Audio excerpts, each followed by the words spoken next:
Diamonds bullying on my chest, no fucking blouse. Bitch, I make it rain showers. You dig that? They wanna know a thing about you if you zip that.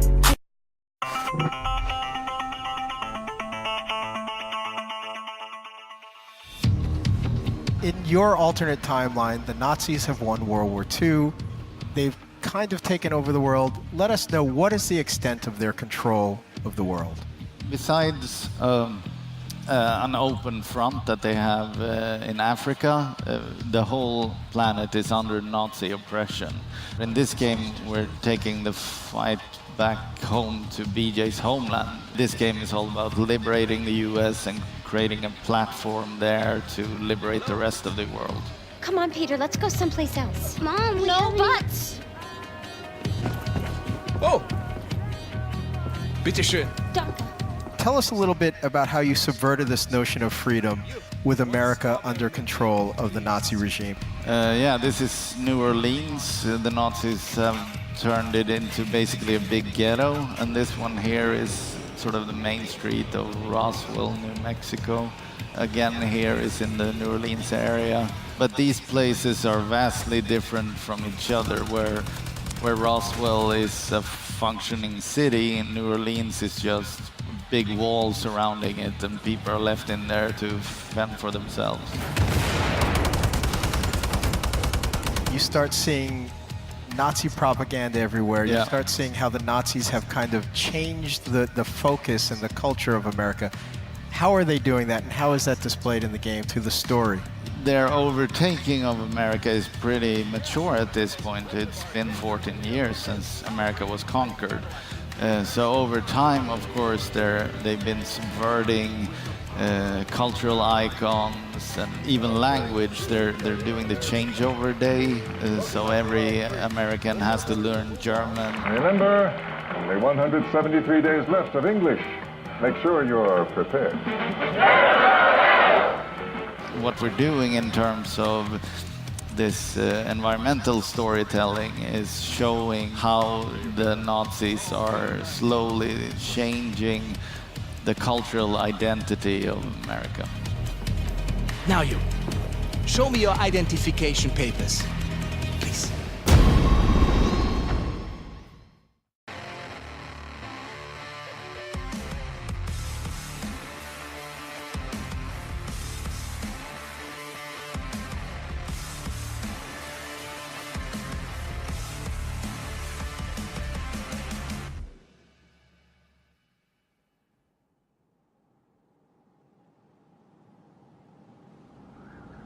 So far, I've played 8 hours of Destiny 2's story and a good chunk of the betas, but this review has only just begun. Here's what I think of Bungie's big sequel so far. Give me a sec. I hate to be the bearer of bad news, but in the opening moments of the campaign, you're gonna lose everything. Your vault? Gone. The tower? Left in ruin. That gives both returning and new players a feeling of loss, kicking them into the mud, and a sensible reason to climb up the light level ranks. To challenge you on the way back to the top, Bungie's developed a plethora of avenues in the early game. Public events, roaming world bosses, treasure chests, lost sectors, adventure side quests, patrols, planet-specific challenges, flashpoints, Vanguard missions, and of course, the campaign. With so much going on, it's hard not to get sucked into doing another public event as you happen upon each. Those attractive distractions run parallel to the main campaign, and the roughly 15 story missions I was able to play kept me engrossed on their own. Each new mission would unveil an interesting new layer of the story, be it getting the Vanguard band back together, or flying to one of those new destinations to meet intriguing new colleagues like Hawthorne. Amazing cutscenes show your impact on the enemy. All of that context makes it feel a lot less like shooting hordes of enemies for no reason. I like how Bungie takes the time to show NPCs around you struggle with their loss of their powers, revealing a lot about their personalities.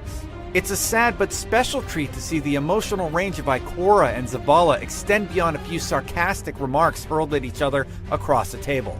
Outside of the campaign, the new strikes reward with visually interesting journeys as you'll be faced with fun new boss mechanics and mid-level puzzles, all while exploring gorgeous locations. On the first time through, they're great. We'll see how they hold up the 100th time. One of the best features Destiny 2 has to offer is a fast way to queue up a new event. At any time, you can hit the PS4 touchpad or Xbox View button and go directly from a strike to PvP, back into a new strike queue, or to one of the destinations. It speeds you along to what we're all here for, great feeling first-person shooter gameplay. Shooting monsters feels even more rewarding in Destiny thanks to subtle visual rewards such as seeing the souls of the fallen escape their bodies when they die, and the area of effect explosions when you hit enemy shields with the right elemental type. It's all capped off with a lovely pod of either engrams, ammo, glimmer, or a chest that could contain one of Destiny 2's coveted exotics. Also, longtime Destiny players will be relieved to hear that you no longer have to shuffle your gear to get the best results. All that busy work's been automated. During the time I had with Destiny 2, there was one frustrating design decision that hampered my enjoyment significantly. It doesn't give you a sparrow until after you've finished the campaign. You could score one with a bright engram drop, but I never did.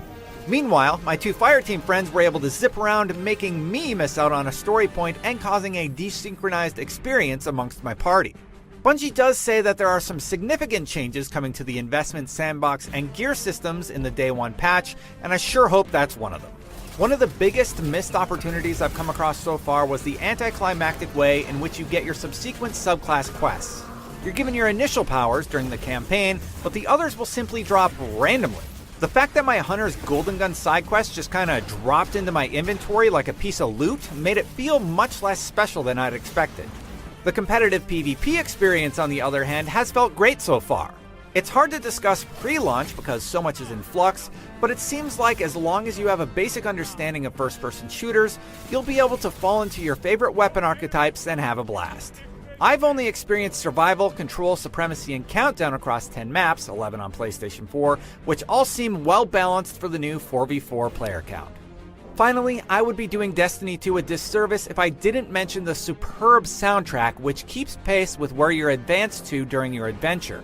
Mixing a beautifully orchestrated theme to a cutscene is one thing, but managing to balance that alongside multiple types of gunfire being hurled at you is no small feat. Based on what I've experienced so far, Destiny 2 hasn't disappointed my high expectations as a fan of the original. At the same time, my initial impressions leave me with more questions than answers. Is the story going to stay engaging through the end? Are the great drops I've seen early on going to get stingier at higher levels?